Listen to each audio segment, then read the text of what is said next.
man, wagwan people, salibonani. My name is DJ Sparks Zimbabwe. Ndipo panapa pazimu reality ITV pandwene wa latest pandwene nyenzi ngedzipisa muzwana nasi ndawene video ya Ptk achipopota aichati levels and sizes atuke mdara wako.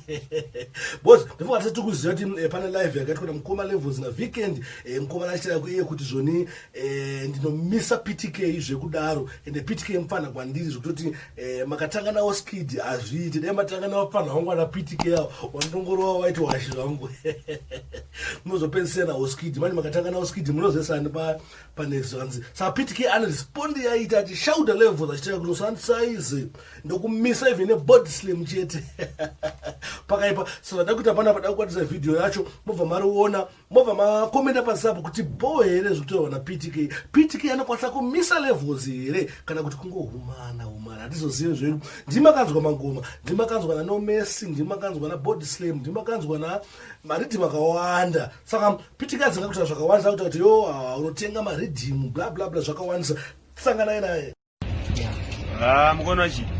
pane dzimwe nyaya dzinongobvundusa so kuti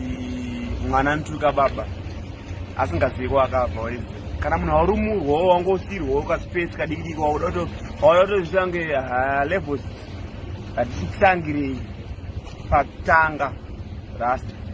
musamboda makandidherera rasta ndini chibaba chengoma rasta ukudzwa iwe ndokupedzera nebosila muchete iwe usatapinda kune zvimwe zvisi masingona chii rasta don't talk shit rasta ini ndiri baba vako woniteera kuti South Africa kuno kundakalakisa zvangu chisiya muchinesana koko woda kurira makurira chigaro changu inini ndara wenyu ndipanapa ini Ptk ini woda kundichallenge inini for what you boy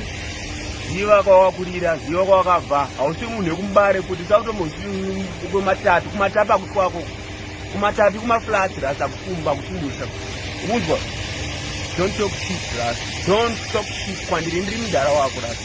ende ziya zvokutenga maridhim rasta notugadzira haugadzira ridhim iwo rasta chisilamu wagadzira chiko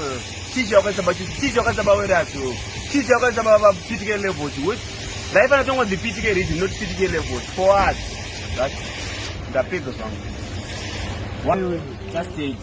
amani mamuzwa Ptk akatsamwa achitaya kuti aiwa usashaude baba wako kutuka baba wako kwakuita ini ndiri mudhara kwauri ndokupedzera ndokupeta